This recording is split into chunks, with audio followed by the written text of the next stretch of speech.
L'autre élément important, c'est ce décalage du consensus vers l'agonistique, du consensus vers la lutte, vers les conflits. Contrairement à l'espace public habermasien qui est plus un espace de consensus, les espaces qui sont développés dans ces textes sont des espaces de matérialisation des conflits, des oppositions et des dissensus. L'important n'est pas tant les capacités de discussion rationnelles qui permettent d'arriver à un consensus, mais au contraire la reconnaissance du dissensus, non pas comme une contingence nécessaire à dépasser, mais au contraire comme un trait constitutif et créatif de la démocratie. L'espace public n'apparaît plus dans ce cadre comme le lieu de résolution de ces antagonismes, mais au contraire comme le lieu de leur formulation, de leur mise en présence, parfois corporelle, et de leur matérialisation ainsi que de leur visibilité. Donc les vertus de l'espace public arendtien ne seraient pas, contrairement à son cousin habermasien, de résoudre les conflits, mais au contraire de les voir émerger. On pourrait dire un peu de manière badine que pour remplacer les techniques de résolution de conflits, on pourrait proposer les techniques de processus de formulation des conflits. À ce propos, je voudrais faire mention d'un texte assez intéressant de Bruno Lottier sur la notion du consensus qui est paru dans la revue Économie et Institutions suite à un colloque sur la question des mots du développement. Et son texte s'appelle « Qui ne dit mot consent et qui consent ne dit mot ». Qui ne dit mot consent, qui consent ne dit mot, avec comme sous-titre l'usage du mot consensus dans le vocabulaire du développement. Donc il revient sur l'histoire de ce terme-là, depuis Aristote jusqu'à Habermas, en passant par Spinoza et aussi par la Banque mondiale. Il décrit comment ce terme s'est progressivement imposé depuis les années... Trois philosophes très connus. Tout à fait. J'ai peur que la Banque mondiale soit celle qui a le plus produit, mais bon. Donc il décrit comment ce terme s'est progressivement imposé dans les années 90 dans les discours des grandes institutions internationales. Donc après le consensus de Washington est venu le consensus du millénium en 2000 qui a donc acté les objectifs du millénaire. Ensuite le consensus de Monterrey en 2002 qui a finalement acté sur le financement du développement. Et l'auteur démontre très bien l'aspect assez commode et en même temps très violent de cette terminologie qui est finalement désignée et mobilisée pour désigner un degré zéro d'accord. C'est-à-dire nous sommes d'accord en gros pour lutter contre la pauvreté. Voilà l'objet de notre consensus. Donc effectivement, c'est pas très stimulant simplement dire on est d'accord pour lutter contre la pauvreté. Ou alors, il sert aussi à naturaliser certains préceptes en gommant les désaccords et en faisant passer une majorité pour une unanimité. Quand on dit consensus, on n'a pas besoin de préciser qui était d'accord pour ce consensus. On sous-entend que tout le monde était d'accord et finalement en niant la minorité qui aura pu s'opposer et qui a pu développer des arguments contre. En parlant de consensus, cette minorité-là n'a plus aucune voix, n'a même plus aucune existence. Et il parle notamment de l'exemple du consensus de Monterrey qui est finalement de manière très dissymétrique inviter les bailleurs de fonds à consacrer 0,7% de leur PIB, mais sans prévoir aucune garantie pour sanctionner en cas de non-respect, alors que les pays récipiendaires de l'aide, eux, étaient sommés de fournir des efforts pour remettre en ordre leurs finances et pour poursuivre la libéralisation de leur économie. Donc on voit des choses très dissymétriques et qu'il est difficile ensuite de contester parce que ça se drape derrière cette légitimité du consensus. Il parle aussi, je ferai juste mention de cet institut qui fait rêver, le Consensus Building Institute de Cambridge, qui propose ses services à tout type d'acteurs, aussi bien autorités, collectivités territoriales, autorités publiques, ONG, investisseurs privés. Alors si vous avez une entreprise qui pollue grandement, je vous conseille de faire appel à leurs services. Ils disent qu'ils sont capables de résoudre à peu près tous les conflits en créant du consensus. Il suffit d'appliquer, de mettre en forme une certaine méthodologie pour résoudre les conflits. Donc voilà, ils sont très forts. Enfin, en tout cas, non seulement c'est pas forcément anecdotique parce que c'est eux qui ont formé la plupart de tous les fonctionnaires de la Banque mondiale et du PNUD. Donc c'est pas simplement anecdotique, c'est-à-dire ce sont des méthodologies qui se mettent en place et qui deviennent performatives aussi. Donc voilà. Bref, cette idée, un petit peu cette digression sur le consensus pour montrer justement que la force des textes présentés, c'est justement de montrer, de reconnaître le côté heuristique du dissensus. Donc là, c'était un petit peu les différents éléments qui permettent de préciser pourquoi et comment ces textes s'éloignent du concept public, d'espace public d'Habermas, pour revenir à un espace public beaucoup plus dans la logique de Hannah Arendt, basé donc sur l'agir politique. Et donc, je ne sais pas combien de temps on est, mais je me suis dit 5-10 minutes, ça ira ? Oui, est à 20 minutes. Déjà, donc j'ai essayé de faire. Donc, un des éléments forts de cet espace public d'Hannah Arendt, en tout cas présenté dans les textes, c'est cette capacité instituante de l'espace public. Et c'est sans doute un des éléments les plus forts. Donc, je vais être assez courte parce que le texte d'Étienne Tassin revient largement là-dessus. Mais, en résumé, l'espace public est un espace public de création. C'est un espace public où naissent des choses.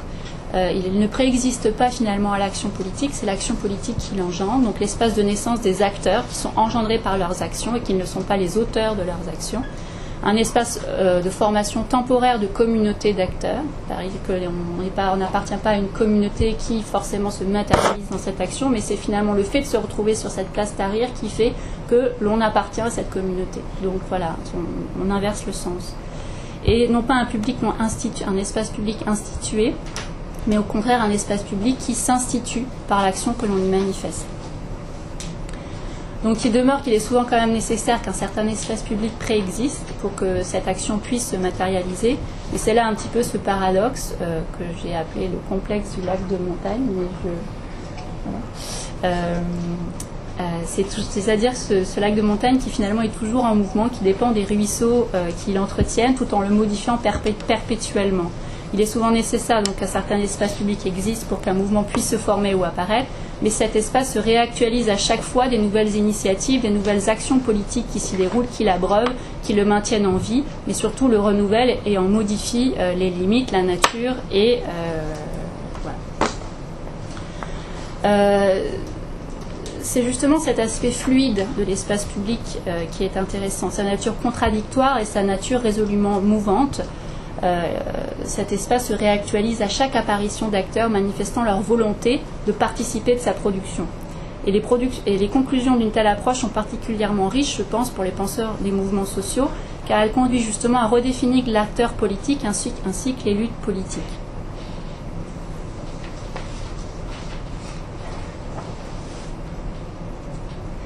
Une autre dimension très forte qui apparaît dans ces textes, c'est la dimension perturbatrice de l'espace public. Il est mentionné à nombreuses reprises la capacité de l'espace public de rendre visible des acteurs qui n'étaient pas, de rendre visibles certains termes de référence qui n'étaient pas posés tels quels avant, et de modifier certaines normes préétablies. Et c'est l'autre point majeur donc de ces articles, c'est la capacité perturbatrice. L'espace conçu comme un espace de réalisation de l'agir politique a comme conséquence de perturber ce que Michel Leclerc-Olive aime appeler les préséances normatives. L'exemple donné notamment par Martin Gros pour décrire le concept d'espace public plébéien va dans ce sens. Il parle de la révolte des plébéiens donc à Rome en 453 avant Jésus-Christ. Et ce n'est pas tellement qu'ils se révoltent contre leurs conditions, contre une décision qui les concernerait, qu'ils trouveraient injuste, qui est particulièrement marquant, mais ils revendiquent tout simplement le droit d'être vus comme un acteur politique. Du coup, ils font sécession, ils vont sur une montagne, ils s'organisent, ils forment une sorte de république, et cette sécession sera résolue avec l'accord d'un tribun qui pourra représenter du coup leurs intérêts. Et ce n'est pas c'est pas une simple révolte, mais c'est une manifestation, une volonté d'exister en tant qu'acteur politique. Je prendrai des exemples plus récents, notamment par exemple au Burkina Faso, des mouvements de violence qui ont eu lieu ces derniers temps, notamment de la part des populations à l'encontre de sites miniers.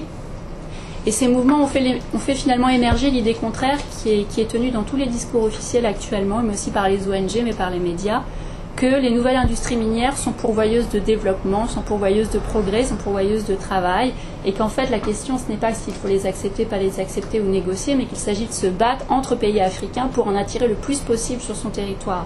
Et ces mouvements de protestation violents ont perturbé récemment et ont fait émerger d'autres perspectives, et surtout ces populations par la violence admettent qu'elles n'ont pas d'autre moyen de se faire entendre et qu'elles veulent exister aux yeux du monde. Et enfin, la dernière illustration qui date d'il y a 3 jours, c'est cette occupation des bureaux des assédiques par les chômeurs, justement pour participer au sommet social de l'Élysée. Et cette volonté, justement, qu'il n'y avait pas de contenu très précis de leurs revendications, simplement le droit d'écouter ce qu'on allait dire sur leur situation. Enfin, un des derniers éléments, je pense, qui est assez marquant de ces différents textes, c'est d'envisager l'espace public comme un espace d'expérience. Deux textes rendent compte avec beaucoup de finesse de cette expérience politique vécue. et qui insiste sur finalement pas simplement les cadres de l'espace public qui est créé, mais ce que vivent les gens qui participent de cet espace public. Et donc je reprends l'exemple donné par Martin Braud qui parle donc de l'expérience de la société de correspondance londonienne, donc des jacobins anglais qui vont contester le principe politique de l'époque, qui est que simplement les aristocrates et les titres et les détenteurs de propriété peuvent participer donc au débat politique. Et donc ils vont contester, ils vont dire que tout le monde a le droit de discuter politiquement. Et donc ils vont créer une sorte de cellules qui sont limitées à 30 personnes. Si vous êtes 35, vous devez faire une deuxième cellule, c'est obligatoire. Et ils sont basés sur l'idée que la capacité politique est accessible à tous, elle est accessible au plus grand nombre. Et c'est la volonté de cette plus grand nombre considéré comme incapable de parler politiquement, de non seulement de prouver à cette minorité qu'ils sont capables de le faire, mais surtout de l'expérimenter. Et vont se développer des capacités de dialogue, de discussion qui n'existaient pas auparavant. Basé sur cette idée de l'universalisme de la capacité politique, je trouve qu'il est intéressant aussi à travailler aujourd'hui. Est-ce que cette capacité politique est considérée par différents mouvements comme universaliste ? Est-ce qu'il y a des choses qui sont mises en place pour que cette capacité politique soit enrichie et devienne forte, ou au contraire, est-ce qu'on ne l'aborde pas ? Cette expérience aussi est basée évidemment sur une conception active de la citoyenneté et sur une conception acéphale de la politique, puisque ces différentes cellules étaient faites que les dirigeants tournaient, donc ce n'étaient jamais les mêmes, donc c'était qu'il n'y avait pas de capacité spécifique pour être dirigeant, c'était à tour de rôle. Et je terminerai sur aussi l'exemple de Malte Gries qui parle, et avec beaucoup de finesse littéraire dans son texte, de l'expérience qu'ont vécu les militants au moment donc, de la révolution soviétique dans les premières années, dans les premiers mois presque, de l'expérience notamment des soviets, où il y a eu vraiment des pratiques de dialogue qui ont été extrêmement fortes et qui ont énormément marqué les participants. Et ça, lui travaille justement sur des mémoires personnelles de ces militants qui n'ont jamais pu exprimer ça de manière publique, parce que beaucoup des représentants de cette période ont été soit assassinés, soit ils ont été exilés, et ceux qui pouvaient en raconter, personne, en tout cas au niveau officiel, ça n'a jamais été publié. Et il parle de cette expérience extrêmement forte qui est restée imprégnée. Et je pense que par exemple, ça peut se passer notamment récemment sur les mouvements arabes, quel que soit le devenir de ces mouvements, l'expérience qui a eu lieu dans ces mouvements restera quelque chose de fort, restera un élément important. Et Martin Braud parle justement de cette temporalité de la brèche, c'est-à-dire qu'il y a certains espaces publics comme ça plébéiens, certains moments qui s'introduisent dans l'histoire et qui laissent des traces.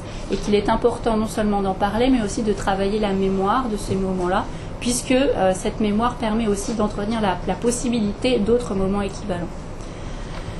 Et donc en conclusion, et donc je laisserai la question des médias peut-être pour le débat après,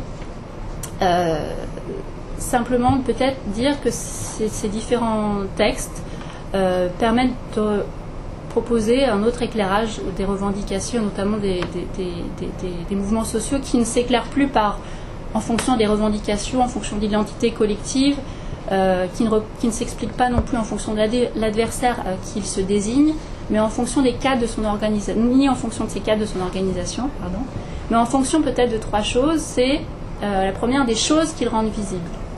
Quand je dis choses, c'est très large, ça peut être les acteurs, mais des termes de référence, les choses à qui ces mouvements permettent de donner de la visibilité. Le deuxième point important, je trouve, c'est sur les préséances normatives que ces mouvements viennent perturber. Qu'est-ce que ça vient changer ? Notamment au point de vue des acteurs, que des objets de lutte, que des formes de lutte.